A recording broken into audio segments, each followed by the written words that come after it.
Hello my nerdlings, if you're new here, my name is Nikki. Welcome to my channel where we get nerdy, and today, as you can tell by the title, and yeah, I don't do thumbnails, let's be honest, we're doing my Christmas haul.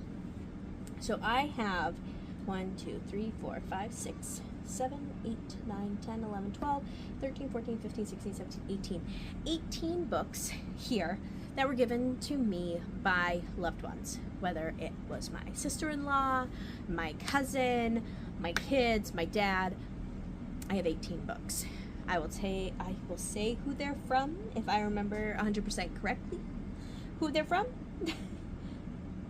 Can't guarantee that I will remember, because I'm not quite sure, to be honest.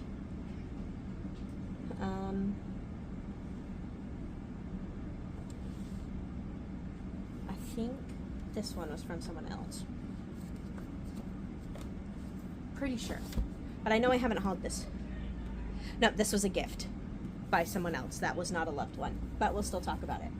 So we'll just start with this one. This is The Liar's Crown by Abigail Owen. This is a first book in a series. This was gifted to me by Catherine. Thank you, Catherine. Let's see. Of course, there's not a list, but it says, 1 born to rule, 1 to forfeit. Everything about my life is a lie. As a hidden twin princess, born second, I only have one purpose: to sacrifice my life for my sister if death comes for her.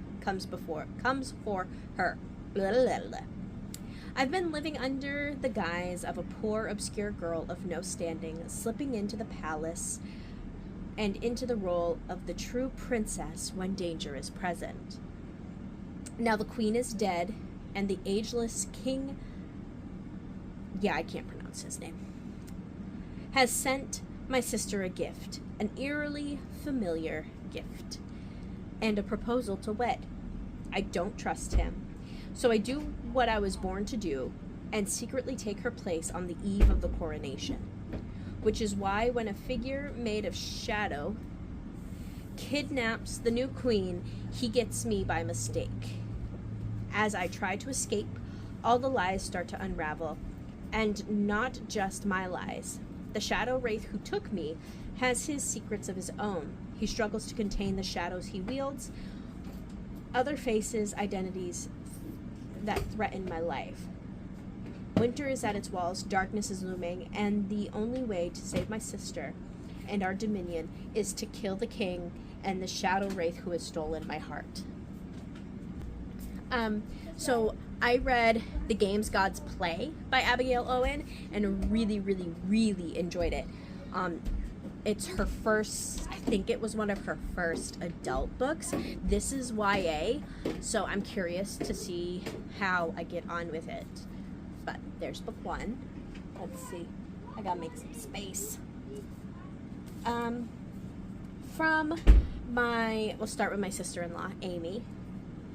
From Amy, I got The Last Second Chance by Lucy Score. There are 2 things Joey Greer is great at: raising horses and holding grudges. 8 years ago, her high school sweetheart abandoned her, skipped out on his family, and fled to Hollywood, of all places. She vowed to never forgive and forget. Liam accidentally hit Leon. Leon accidentally hit Leon. Sorry, I have my 2 older kids, and then they have friends sleeping over, 2 extra, and then I have Leon. So I have 5 kids under the age of 13, or 13 and under, in my house right now. So it's a little crazy. Now, big shot screenwriter Jackson Pierce is back in Blue Moon demanding another chance. No place is safe for him, not the stables, not the only bar in town, not even the clawfoot tub on her own deck. No matter how good it feels when he sneaks past her defenses and lands a kiss or a compliment, she's determined to pretend he doesn't exist. Except maybe when he's naked in her bed. Ooh. Leon, what? Go watch your tunes. No. Okay, fine. Then don't.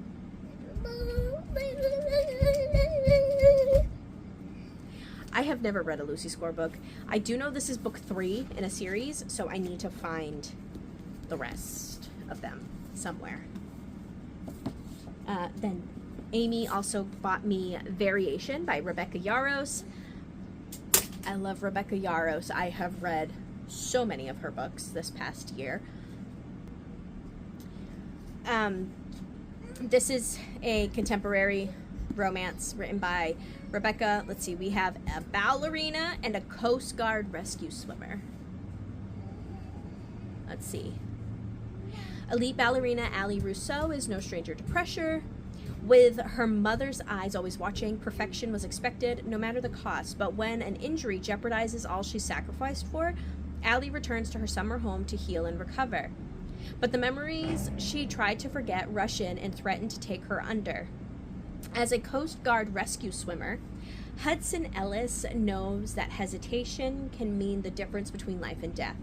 He's always prided himself on being in the right place at the right time, especially when it came to Ali Rousseau, until the night he left for basic. After the biggest regret of his life, the secrets he keeps mean he can never be with the one woman he wants more than his next breath. When Hudson's niece shows up on Ali's doorstep, desperate to find her birth mother, Ali finds herself in an unimaginable position. Ali and Hudson's past and present might be endlessly complicated. The thread that tied each of them together all those years ago may have unraveled, but the truth could pull them back together or drive them further apart. I had no clue what this is about. I just know, like, I love Rebecca Yarros. Like, I've read 1, 2, 3, 4, 5, 6, 7, 8, 9. I have read 9 of her books, okay? 2 of them I have read twice. So we're just going to say I've read 11. But I love her books. The military ones, she does so well too. Yeah. Anyways, those were from Amy. I absolutely love my sister-in-law. She is the best. Sorry, I had to sneeze, and I didn't want to do that in your ear. Next, I got these. I think this might have also been from Amy. I think I might have gotten 4 books from Amy. I can't remember. It's been no. This would be 3 books, because this was from Katie, or Catherine. Yeah, so this is from Amy too. This is The Foxglove of King by Hannah Witten. This is book 1 in the Nightshade Crown. Let's see. In this gilded gothic and darkly romantic, a new epic fantasy from Hannah Witten, a young woman's secret power to raise the dead plunges her into the dangerous world of the sainted king's royal court. So, I haven't read much of Hannah Witten's writing. I did read For the Wolf, but that's it. Usually, I avoid anything with deckled edges because sensory-wise, I don't like it.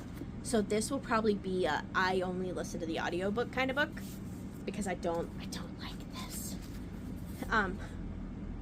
Anyways, Lore has been living by her wits since she was a child, running poisons for the cartel that took her in, avoiding the attention of the law and keeping her affinity for death magic a secret, because mortem is rare and illicit commodity, and using it could mean death. When a job goes wrong, Lore suddenly finds herself thrust into a lavish court where no one can be believed and even fewer can be trusted. There, Lore must navigate an intrinsic web of politics, religion, and forbidden romance to solve a mystery more dangerous and twisted than she could ever imagine. Okay, I'm sold. I'm really sold. And I love this cover. This is super pretty. All right, so those 3 were from Amy. The next 2 I have were from my husband's cousin, Stacy. She's my cousin. That's a crying Leon. Let's see if he comes out. Sometimes he soothes himself, sometimes he doesn't. We'll see. We did a Secret Santa, and Amy got, not Amy, Stacy got my name.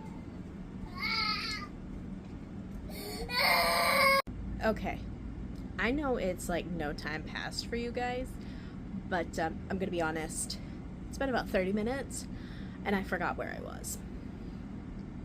I'm pretty sure I was talking about Stacy.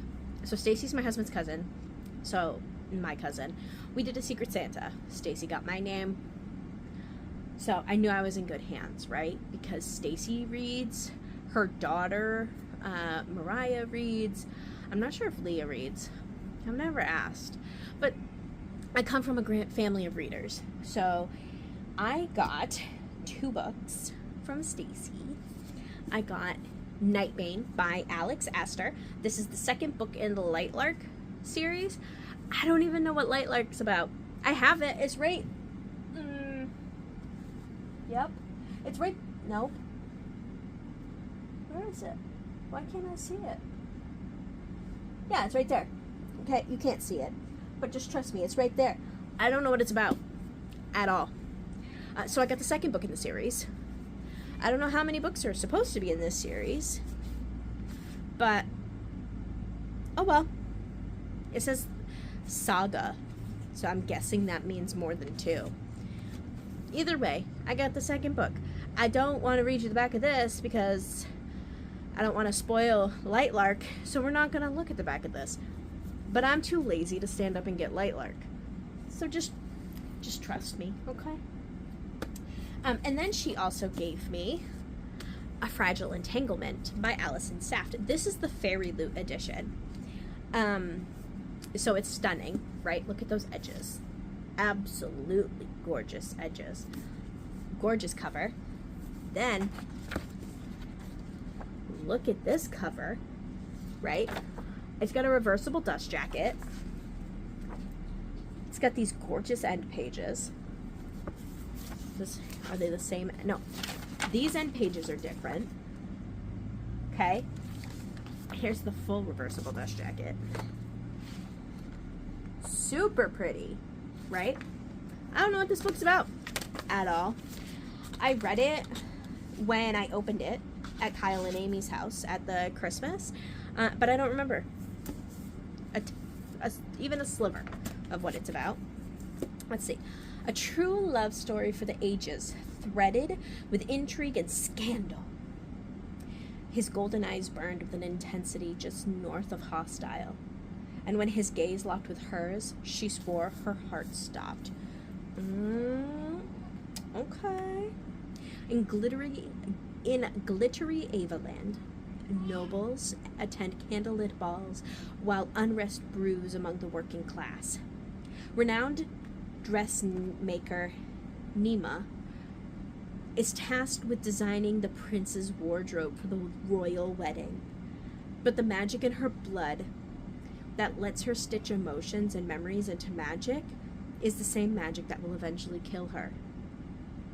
Cursed and alone, Nima finds herself drawn to the prickly, cold prince and an unlikely friendship that begins to blossom into something more.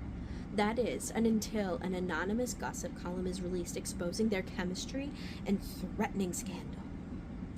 As tension rise within the royal court and protests rage outside its walls, Nima must decide what cost she is willing to pay for the future and a love she never thought possible. Okay, so we got Bridgerton, right?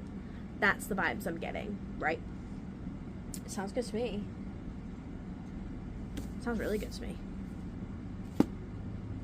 Okay. So that was from Stacy. Next, I will talk about the books from my dad.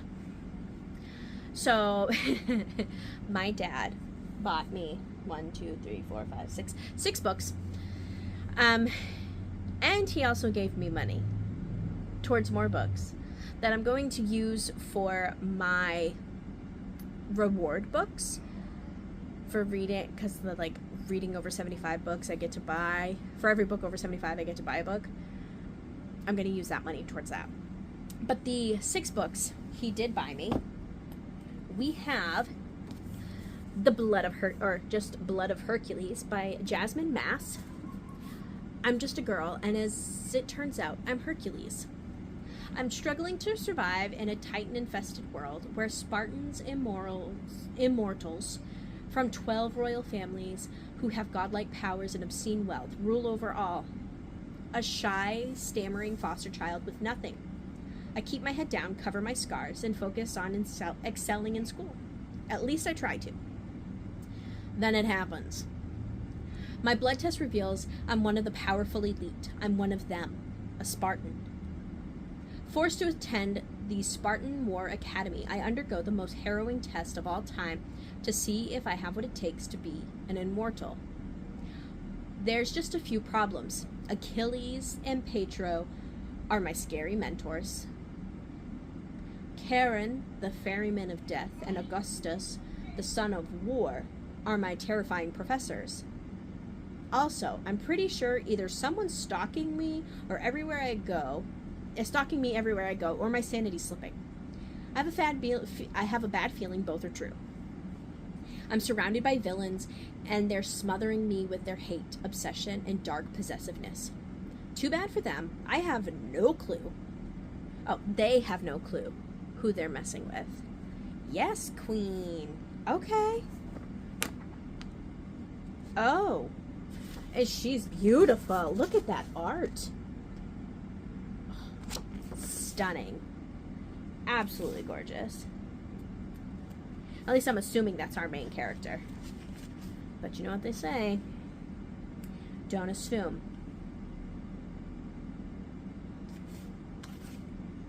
Content warning. This is a story of dark romance and darker obsession. Please note that it contains themes that may be triggering for some readers.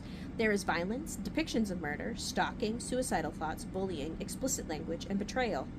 For a full list, please visit the author's website. It's a slow burn, but there are open door scenes. Take care of yourself. Sometimes becoming a hero hurts a lot. Beware.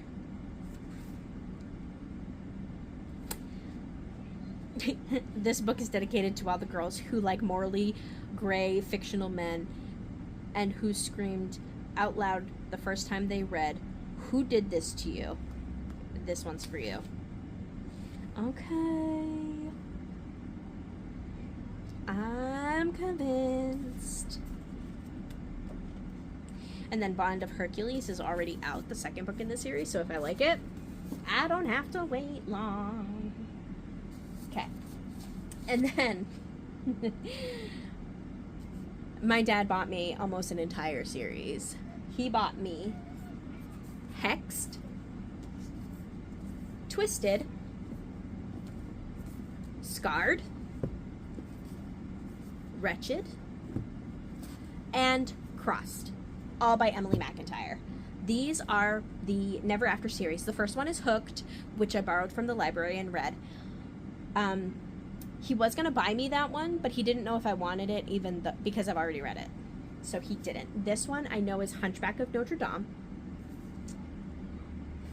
This one, I don't know.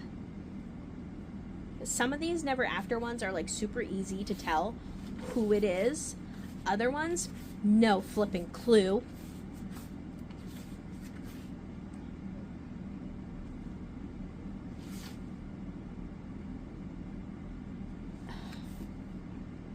I don't know. I gotta look it up. This is The Lion King. Obviously Scar. Right? Twisted. Whose is this one? Oh, this is Jasmine and Jafar. Well, Yasmin and Julian. But still. Aladdin. This is gonna drive me nuts on which one Wretched is about. And then Hexed is Ariel. But, yup, Ursula, or Vanessa, ends up with The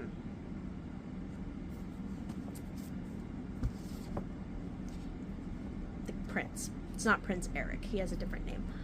Hold on while I Google which one Wretched is. The Wizard of Oz. It's The Wizard of Oz. Retelling. Well, not really a retelling. It's like a reimagining. It's a dark reimagining of The Wizard of Oz. Honestly, the one I'm most excited for is Crossed, because The Hunchback of Notre Dame. I wore out 2 VHSs of that as a little kid. Absolutely loved The Hunchback of Notre Dame when I was younger. So I'm ecstatic for this series. I cannot wait to read them all. So those were for my dad. And then the next, I have books for my kids. So I have a bunch of Amazon wish lists for books. I have a bookish wish list, I have a most wanted wish list, and I have a books under $12 wish list. So what happened was they weren't used at all. I also made a Christmas list. That wasn't used because no one actually went shopping. I did my shopping. So I just picked out 2 books for myself from each of my children and wrapped them and put them from my children. First, I have Half-Blood by Jennifer L. Armentrout. This is the book 1 in the Covenant series. This is says on the back, "You will kill the ones you love. It is in your blood, in your fate." 17-year-old Alex and her mother have spent years on the run from the Covenant, a school where pure descendants of gods hone their powers, and half-mortal teens like Alex train to kill Daimons? D-A-I-M-O-N-S? Daimons? Daemons for them. But when her mom is murdered by Daemons, and she has nobody else to turn to, Alex finds herself back at the Covenant, where she has 2 options. Become a servant for the Pures, or work twice as hard for everyone else to catch up in their training. The second option seems like an easy choice, but everything gets complicated when pureblood Aiden volunteers to be her personal trainer. Ooh. Because not only is Aiden gorgeous, of course he is, but he also understands Alex in a way she's never expected before. Unfortunately, relationships between the Pures and the Half-Bloods are strictly forbidden. Womp womp. But falling for Aiden isn't her biggest problem. As she learns the true reason her mother is whisked away from her.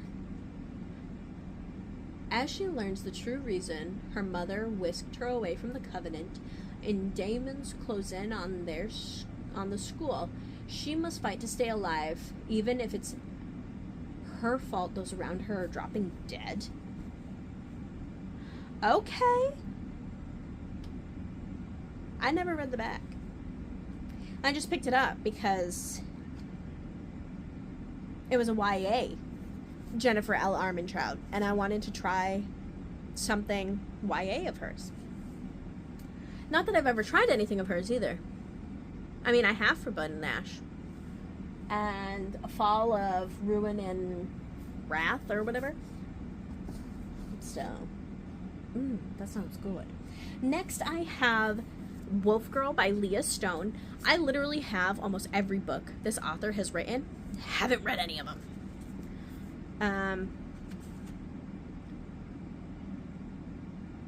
Okay, I have 7 of this author's books. So not everyone. Womp womp. Trigger warning. Themes of rape are present in this book. It is not graphic and does not get shown. It's a memory of the past, and the word rape is used. Okay. So Demi Calloway has had a strange upbringing for a werewolf. Her parents were banished from the Wolf City before she was even born, so she's never met another werewolf besides them. And she was cuffed as a child, stopping her from being able to shift into her wolf form. She's lonely and in agony. Then Demi meets Sawyer Hudson, the Alpha's son. Woo-hoo. Sawyer immediately extends an invitation for her to join him in Wolf City for his selection year it turns out. Sawyer is looking for a wife, and almost every female werewolf ages 18 to 22 are after the prize. Because of course they are.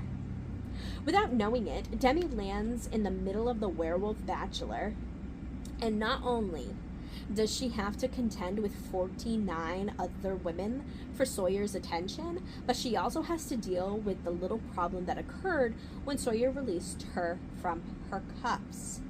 Demi has no clue what the creature is that was unleashed with the release of her cuffs, but definitely is not an ordinary werewolf. Okay, so I have read maybe 2 Omegaverse books.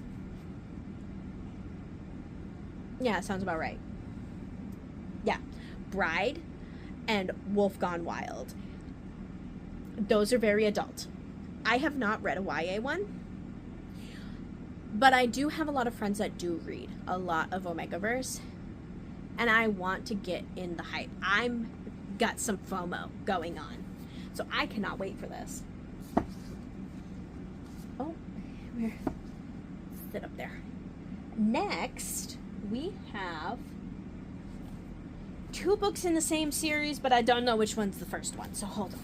Hopefully it will tell me. Okay, this is the first one. We have The Rogue King by Abigail Owen and The Blood King by Abigail Owen. There's dragons involved. That's what I do know about this one. The best revenge is worth waiting for, even if it takes 500 years. That's, I don't know if that's healthy. Brand Astaroth is patiently biding his time for a chance to take vengeance on the king of the Gold Dragon clan, to unleash the rage he lives with, the grief for his slaughtered family. Already he could taste the blood, the smoke, the fury. Until then, Brand remains a rogue dragon shifter. Oh, it's a dragon shifter! I'm intrigued. I haven't read any dragon shifters. Anyways. Wait, yes I have. The whole demon one. That time I got drunk and saved a demon or whatever. Anyways. Until then, Brand remains a rogue dragon shifter, bound to no one but himself.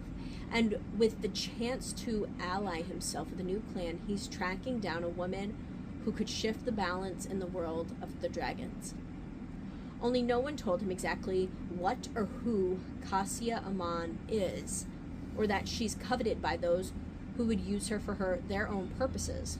Unpredictable and dangerously lethal, Cassia will not be used by anyone, especially the mercenary dragon shifter who claims the inferno raging inside her, who calms the inferno raging inside her. But nothing will stop a dragon who wants to be king, or a rogue who's out for revenge. Ooh, that sounds so good. This is a 1, 2, 3, 4 book series, so I am down with that. Okay. So books 1 and 2. Lastly, next we have A Holly Jolly Ever After by Julie Murphy and Sierra Simone. Callum Lieberman is the funny one, as the arguably lesser of the 3 former members of the boy band Inc. He enjoyed his 15 minutes of fame and then moved home, where he opened a regional pizza chain called Slice, baby. Oh, of course he fucking did. He's living his best dad bod life, hooking up with bridesmaids at all his friends' weddings. But after an old one-off sex tape is leaked and quickly goes viral, oh snap, we got a Kim K and Ray J situation. Callum decides he's ready to step into the spotlight again, starring in a Santa biopic for the Hope Channel. So this is the second book in the series. The Hope Channel is the equivalent to Hallmark, okay? Okay, like, Winnie Baker did everything right. She married her childhood sweetheart, avoided the pitfalls of adolescent stardom, and transitioned into a stable acting career as an adult. Hell, she even waited until marriage to have sex. But after her perfect little life falls apart, Winnie is ready to redefine herself, and what better way to do that than to star in a steamier than a steaming hot mug of cider Christmas movie. With decade-old history between them, Winnie and Callum are both feeling hesitant about their new situation as co-stars, especially Winnie, who can't seem to fake an on-screen pleasure she's never experienced in real life. She's willing to do the pleasure research for science and artistic authenticity. Of course. And only for that. And then, and there's no better research partner than her bridesmaid sex tape Hall of Fame co-star.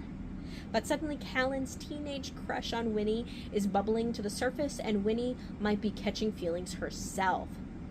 They say opposites attract, but is this holly jolly ever after really ready for its close-up? Okay. This is gonna be spicy. I mean, it's Sarah Simone, so of course it's spicy, but okay.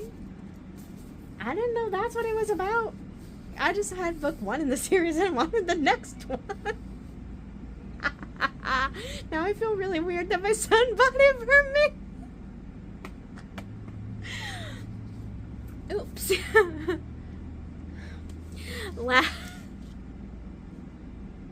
Last book I have on this list is The Coven by Harper L. Woods. I love this cover. I love these edges. And these end papers. I don't know. I've never taken the dust jacket off to see if it's pretty naked. No, it's just black and silver. Darn it. Last one. Raised to be my father's weapon against the coven that took away his sister and his birthright, I would do anything to protect my younger brother from suffering the same fate. My duty forces me to the secret town of Crystal Hollow and the prestigious Hollow Groves University, where the best and the brightest of my kind learn to practice their magic free from human judgment. There are no whispered words here, no condemnation for the blood that flows through my veins. The only animosity I face comes from the beautiful, infuriating headmaster, Ulrich Grayson Thorne, a man who despises me just as much as I loathe him and everything he stands for. I don't know at what point that cut out, because I started to get a phone call. Let's see. A man who despises me just as much as I loathe him and everything he stands for. But that doesn't mean secrets don't threaten to tear the school in two. No one talks about the bloody massacre that forced it to close decades prior, and the opportunity it can afford to those fortunate enough to attend. Because for the first time in 50 years, the Coven will reopen its wards to the 13. 13 promising students destined to change the world. If the ghosts of Hollows Grove's victims don't kill them first. Okay. For those who love them villainous. Hold on. Is that what that says? For those who love them villainous. Okay. The Coven is a dark paranormal romance with gothic vibes and a dark academia setting. The male lead in this series is pushy, domineering, and manipulative. He goes beyond my typical morally gray anti-hero and is, in my opinion, an actual villain who gets happily ever after. Triggers include dubious consent, forced feeding, graphic violence, rough and explicit sexual content, forced proximity, betrayal, references to past abuse and traumatic reactions to triggering stimuli, knife violence, graphic depictions of blood, physical harm inflicted upon the main character, ritualistic murder. Okay, so if any of my students are watching, don't read any of these books. Unless you would like to know which ones are appropriate for you, I'll let you know. But don't automatically assume that these are appropriate for you books. And don't you ever dare say Mrs. Elliott recommended you this book, because she did not. With that being said, like the video if you did. Comment down below if you'd like to see more of these type of videos. Comment what you got for Christmas, because gift giving's my love language. So I like knowing what people get just as much as I like receiving and giving gifts. Hit the subscribe button if you want to see more, and until next time, you are loved. Sorry, I hiccuped. Excuse me. And you are valid.